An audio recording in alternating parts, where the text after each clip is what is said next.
एक ऐसी फिल्म जो लड़कियों को सिखाती है कि अगर कूल बनना है तो पब्लिक में सुट्टा फूको, दारू की बोतल लेकर बेबड़ी की तरह घूमो, अपने फायदे के लिए गैर मर्द के साथ सोना पड़े तो वो भी मंजूर है, और मोहल्ले के सबसे आवारा लड़के के इश्क में अपनी जिंदगी बर्बाद कर लो। तो भाइयों और सहेलियों, आज हम एक्सप्लेन करने वाले हैं 2025 में रिलीज हुई एक बवासीर मूवी जिसका नाम है तेरे इश्क में, उर्फ मेंटल और लफंगे की प्रेम कहानी।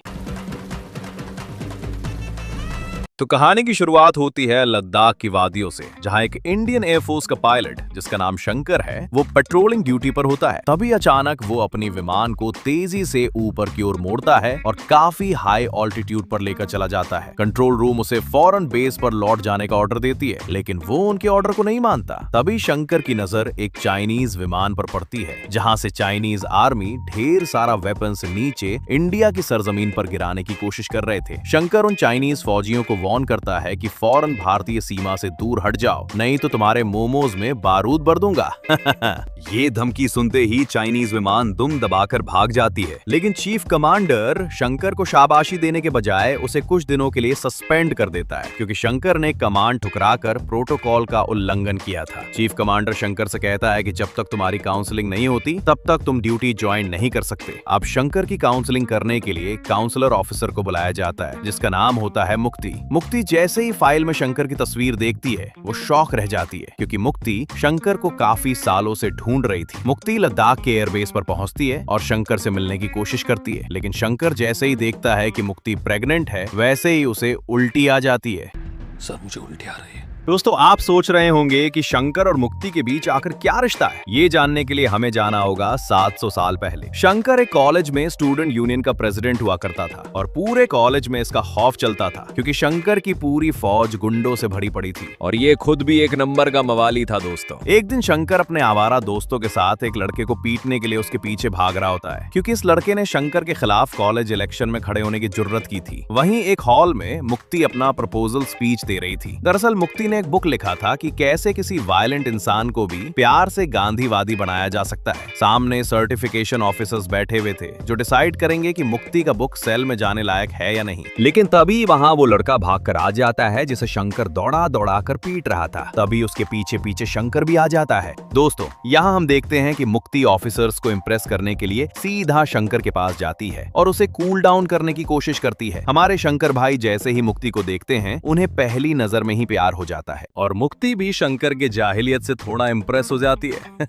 इसके बाद ऑफिसर्स मुक्ति से कहते हैं कि तेरी बुक में सब बेतुकी बातें लिखी हुई है। अगर शंकर जैसे लंगूरों को प्यार से अच्छा इंसान बनाया जा सकता है तो ठीक है, बनाकर दिखा शंकर को एक अच्छा इंसान, फिर हम तुम्हारे बुक को पास कर देंगे। बुक लिखने में मुक्ति के सालों की मेहनत थी, इसीलिए मुक्ति ठान लेती है कि चाहे कुछ भी हो जाए उस जानवर को इंसान बनाकर रहेगी। फिर मुक्ति सीधा शंकर के पास जाती है और कहती है कि प्लीज मेरे बुक के खातिर कुछ दिनों के लिए एक अच्छा इंसान बन जाओ। शंकर भाई कहते हैं कि ठीक है, मैं ये सब करने के लिए रेडी हूँ, बट मेरी भी एक शर्त है कि तुम्हें मेरी गर्लफ्रेंड बनना होगा। मुक्ति तुरंत इस प्रपोजल को रिजेक्ट कर देती है, और थोड़ा सोचने के बाद कहती है ठीक है, लेकिन सिर्फ थोड़े दिन के लिए, और फिर जब काम पूरा हो जाएगा तो मैं अपने रास्ते, तुम अपने रास्ते। शंकर भाई कहते हैं कि इतना समय काफी है, तब तक मेरे हाथ को आराम तो मिलेगा। वाह बेटा। अब मुक्ति शंकर के साथ घूमना चालू कर देती है और उसे अच्छा इंसान बनने का पाठ पढ़ाने लगती है, लेकिन शंकर को तो बस क्लाइमैक्स का इंतजार था, पर छूना तो छोड़ो, मुक्ति उसे सूंघने तक का भी मौका नहीं देती है। फिर वो वक्त आता है जब ऑफिसर्स मुक्ति के प्रेजेंटेशन को देखने दोबारा आते हैं। मुक्ति शंकर को अपने प्रेजेंटेशन के तौर पर पेश करती है, लेकिन तभी अचानक शंकर का जिगरी यार उसे कॉल करता है और कहता है कि अब भाई सुनना, सामान लेके पहुंच और बंदे लोग को भी कॉल कर दे। इसके बाद शंकर जो गालियां बकते हुए भागता है, भाई साहब मुक्ति के होश ही उड़ जाते हैं। मुक्ति भी लाइक गई भैंस पानी में। मुक्ति और ऑफिसर्स जैसे ही बाहर भागते हैं उन्हें मालूम होता है कि उनका गांधी तो आंधी बन चुका है। दरअसल एक बस ने शंकर के जिगरी यार को टक्कर मार दी थी, इसीलिए शंकर बस ड्राइवर को कूट रहा था। ये देखने के बाद ऑफिसर्स फिर से मुक्ति का प्रपोजल रिजेक्ट कर देते हैं, बट मुक्ति उनसे एक आखिरी मौका देने के लिए रिक्वेस्ट करती है। इसके बाद मुक्ति शंकर को आराम से समझाती है कि देखो, ये आखिरी मौका है, कुछ गड़बड़ मत करना। लेकिन तभी शंकर कहता है कि ठीक है, मैं अच्छा इंसान बन जाता हूँ, बट इससे पहले मैं तुम्हारे साथ फन करना चाहता हूँ।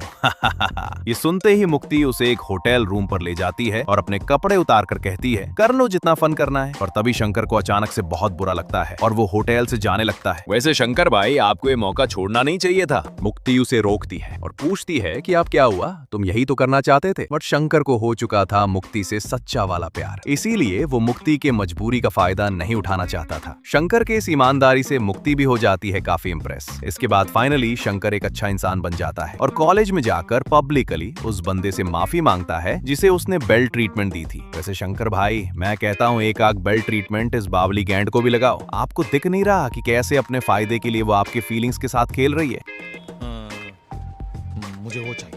Okay, no problem. If you wish to die then go for that. अब मुक्ति के बुक को फाइनली ऑफिसर्स पास कर देते हैं और मुक्ति अपने षड्यंत्र में कामयाब हो जाती है। फिर अगले ही पल हमारे शंकर भाई मुक्ति को अपना सच्चा वाला प्यार का इजहार करते हैं, बट मुक्ति शंकर के प्रपोजल को बिना रिप्लाई किए वहां से चली जाती है। उसी रात मुक्ति अचानक शंकर के घर पहुंच जाती है। ये देख शंकर अपने बाप का बदन एक दुपट्टे से ढकने की कोशिश करता है, जैसे कि खुद 2 पीस सूट में खड़ा हो। मुक्ति शंकर से कहती है कि अगर तुम्हें मुझसे शादी करनी है तो मेरे घर वाले को मनाना होगा। ये सुनकर शंकर बहुत खुश हो जाता है और उसे लगता है कि फाइनली उसके प्यार को मंजिल मिलने वाली है। इसके बाद शंकर मुक्ति के घर जाता है इस उम्मीद में कि वो अपनी शादी फिक्स करके आएगा, लेकिन वहाँ उसे मालूम होता है कि मुक्ति के पापा एक IAS ऑफिसर है। मुक्ति के फादर शंकर से कहते हैं कि थोड़ा कॉमन सेंस लगा कि क्या एक IAS ऑफिसर अपनी बेटी की शादी किसी फटीचर से कर सकता है? नहीं ना, तो अब निकल जा और वापस तभी आना जब तू मेरे लायक बन जाएगा। ये बातें शंकर के ईगो को हर्ट कर देती है और अचानक से वो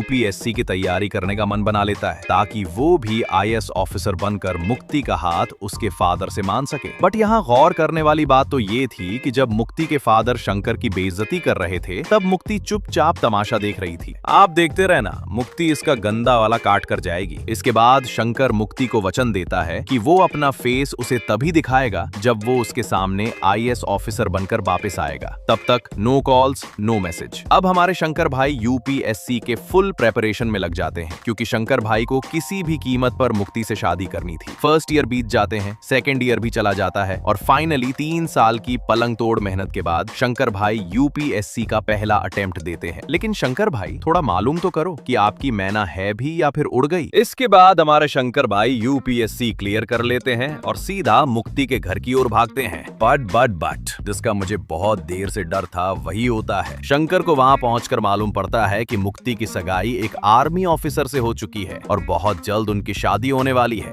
फिर शंकर अपनी असली औकात में आता है और मुक्ति के घर पहुंच जाता है ढेर सारा पेट्रोल बम लेकर और उसे कोई सिक्योरिटी गार्ड रोकता तक नहीं। इसके बाद वो पेट्रोल बम से IAS के पूरे घर में आग लगा देता है। साला, हमारे यहाँ IAS की तस्वीर खींच लो तो पुलिस पीट देती है और ये भाई साहब तो खैर छोड़ो। अब गेस कीजिए कि अपना घर जलता देखने के बाद मुक्ति का क्या रिएक्शन होगा। क्या वो अपने मंगेतर के साथ दूर भाग जाएगी या फिर पुलिस बुलाएगी? नहीं, वो शंकर को लेकर छत पर बंद हो जाएगी ताकि पुलिस उसे ढूंढ ना सके।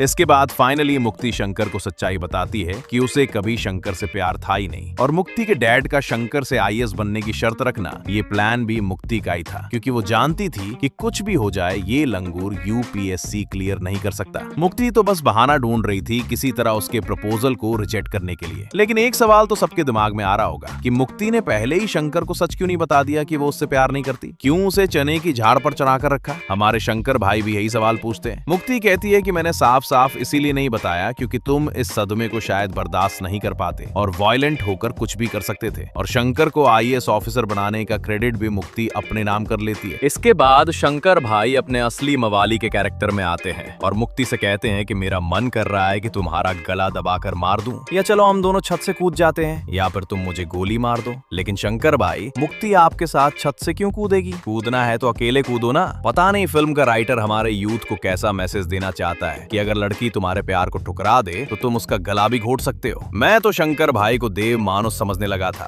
बट ये तो हरामी निकला। इसके बाद पुलिस शंकर को ले जाती है और इसे तबीयत से कूटती है। फिर शंकर का बाप मुक्ति के फादर के पास आता है और शंकर को थाने से छोड़ देने के लिए रिक्वेस्ट करता है। सोचो कि एक लड़का IAS के घर में घुसकर उसका घर जला देता है, उसकी बेटी को गला घोट देने की धमकी देता है और गेस व्हाट, ये भोपाड़ी के शंकर को छोड़ भी देता है। मेरा एक दोस्त था जिसने पुलिस कांस्टेबल की बेटी छेड़ दी थी। अगले दिन कांस्टेबल ने उसे गोली मार दी। साला मेरा 50,000 का कर्जा लेकर मर गया। और एक ये है हमारे आईएएस साहब। इसके बाद शंकर के पापा शंकर को थाने से घर की ओर ले जा रहे थे और बीच रास्ते में शंकर को कहानियां सुना रहे थे। वो शंकर से कहते हैं कि मेरा हमेशा से सपना था कि तू एक पायलट बने और मुझे अपने साथ बैठाकर जहाज को इतना तेज उड़ाए कि प्लेन ही क्रैश करवा दे। लेकिन चचा कहानी के इमोशन में इतने खो चुके थे कि उन्हें मालूम ही नहीं पड़ा कि वो स्कूटर चला रहे हैं, कोई प्लेन नहीं।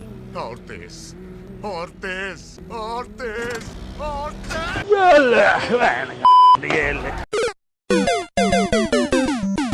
साला बेटा आवारा और बाप जोकर। अब इस गोड़ू को देखिए, ये साला एनी टाइम शंकर के पीछे दो मिलाता फिरता है। मेरा दोस्त तो मेरे अंतिम संस्कार में भी ना आए और ये भाई साहब तो एनी टाइम अवेलेबल है। पता नहीं शायद शंकर के सुहाग रात में भी बेड के नीचे ना मिल जाए। इसके बाद शंकर अपने पिता की अस्थियों को बहाकर सीधा आईएएस की ड्यूटी ज्वाइन कर में नहीं जाता है, बल्कि गंगा जल लेकर सीधा मुक्ति के मेहंदी वाले फंक्शन में पहुंच जाता है। यहाँ 6-6 फुट के बंदे भी खड़े हैं, पर इस 5 फुटिये से डर कर सबकी पैंट गीली हो चुकी है। इसके बाद वो गंगा जल निकालकर मुक्ति के ऊपर डालता है और कहता है कि मैंने तुम्हारे पाप धो दिए। अबे तुझे ऐसा करने के लिए किसने बोला? गली के कुत्ते में भी एक क्लास और शर्म होती है। ब्रो, लड़की ने ऑलरेडी तुम्हें मना कर दिया है, उसकी शादी होने वाली है और तू चिपकू जैसा बार बार गंदी रोना करके क्या साबित करना चाहता है कि तू बहुत बड़ा आशिक है? मैं तो कहता हूँ इस साइको आशिक का एनकाउंटर करके खेल खत्म करो। इसके बाद फाइनली शंकर को थोड़ी शर्म आ जाती है और वो मुक्ति को हमेशा के लिए छोड़कर चला जाता है। शंकर अपने आप को खत्म करने ही वाला होता है। तभी उसे एक बात याद आती है कि उसके पापा का सपना था कि वो पायलट बने और वो निकल जाता है पायलट बनने। साला बाप के जीते जी तो आवारागर्दी करता था और मरने के बाद चला उनके सपने पूरे करने। इस पूरे फिल्म में ऐसा ही होता है, कोई भी सही समय पर काम करता ही नहीं। अब मुक्ति को ही देख लो, इसके 7 फेरे जैसे ही कंप्लीट हुए उसे रियलाइज हुआ कि वो भी शंकर से बहुत प्यार करती है और वो उसके बिना नहीं रह सकती। बहन, ये बात तू फेरे लेने के पहले भी रियलाइज कर सकती थी। फिर मुक्ति का पति खुद उसे मंडप से ही शंकर के पास जाने की इजाजत दे देता है और मुक्ति सीधा शंकर के घर चली जाती है। बट शंकर वहां नहीं होता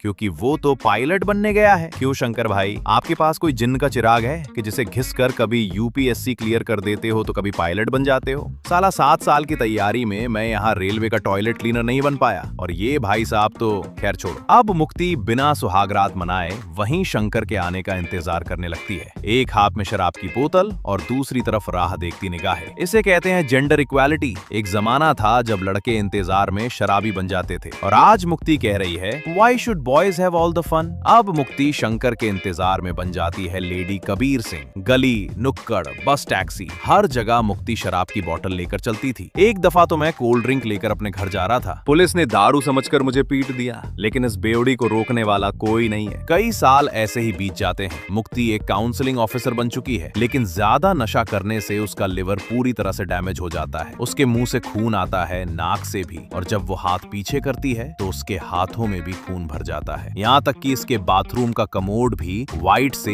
रेड हो चुका है। और वैसे मैंने तो बताया ही नहीं कि कॉलेज के दिनों में जो बुक इसने लिखा था उस बुक का नाम था अच्छी खासी जिंदगी को बर्बाद करने के 69 तरीके। और आप सोच रहे होंगे कि मुक्ति के पेट में पल रहा बच्चा किसका होगा, तो मैं बता दूं ये बच्चा मुक्ति के पति का है। लेकिन मेरा सवाल मुक्ति के पति से है कि भाई कोई इतना पॉजिटिव कैसे हो सकता है? तेरी बीवी बिना सुहागरात बनाए अपने पहले वाले यार से मिलने चली गई, कई दिनों तक बेवड़ी बनकर उसका इंतजार किया, उसने अपना लिवर डैमेज कर लिया, फिर भी तू अब चाइनीज आर्मी कर देती है लद्दाख एयरबेस पर अटैक और शंकर का वॉर में जाना बहुत जरूरी था because he is the best air force pilot. लेकिन जब तक मुक्ति काउंसलिंग पेपर पर साइन नहीं करती तब तक शंकर वॉर में नहीं जा सकता था। मुक्ति साइन करने से साफ साफ मना कर देती है क्योंकि उसे डर था कि शंकर वॉर में गया तो वो कभी वापस नहीं लौट पाएगा और वो इस बार शंकर को खोना नहीं चाहती थी। तभी शंकर देखता है कि मुक्ति को लेबर पेन स्टार्ट हो चुका है। वो तुरंत मुक्ति को उठाकर अस्पताल ले जाता है। तभी मुक्ति उसे बताती है कि उसे लिवर सिरोसिस नाम की बीमारी है और वो कुछ ही दिन की मेहमान है, इसीलिए वो चाहती है कि शंकर जंग में ना जाए और जिंदा रहकर उसके आने वाले बच्चे को गोद ले ले, क्योंकि मुक्ति का पति भी नेवी में था और वो ऑलरेडी जंग पर निकल चुका था। मुक्ति को डर था कि उसका पति जंग से जिंदा नहीं लौट पाएगा, इसीलिए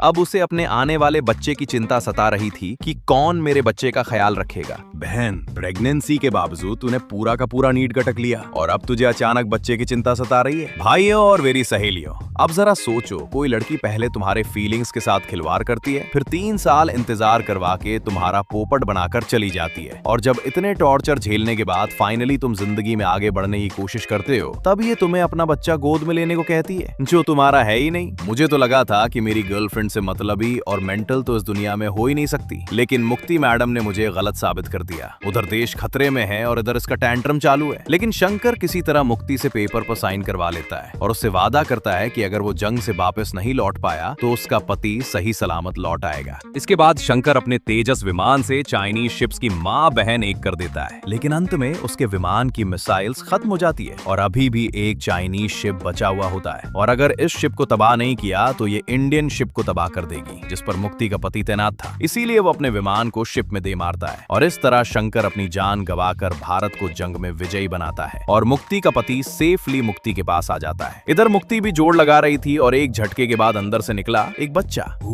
मुझे लगा शराब का बोतल निकलेगा। बेचारा शंकर शांति से शहीद होने वाला था, लेकिन मुक्ति का वापस आना make him die in anger, sorrow and lots of frustration. Shankar भाई, मैंने होटल में ही वार्न किया था कि आपको मौका नहीं गंवाना चाहिए था, बट आपने मेरी बात सुनी ही नहीं। तो इस कहानी से हमें क्या सीख मिलती है कि बेगुनाह लड़के को बेल्ट से पीटो तब तुम हीरो, किसी अनजान लड़की को पहली मुलाकात में आंख मारो, चुम्मी का इशारा करो तब तुम हीरो, लड़की रिजेक्ट करे तब उसे मारने की धमकी दो, उसका घर जला दो तब तुम हीरो। कहानी के अंत में एक पंडित आता है और गंगा नदी में प्लास्टिक प्लेट डालकर गंदगी फैलाता है और कहता है, हर हर महादेव। ऊपर से भगवान भी हम इंसानों को गालियां देते होंगे नहीं। और पूरी फिल्म देखने के बाद मेरा आईएएस अंकल से एक ही सवाल है, अपनी बेटी को मेंटल हॉस्पिटल में क्यों नहीं डाला? वाह बेटा,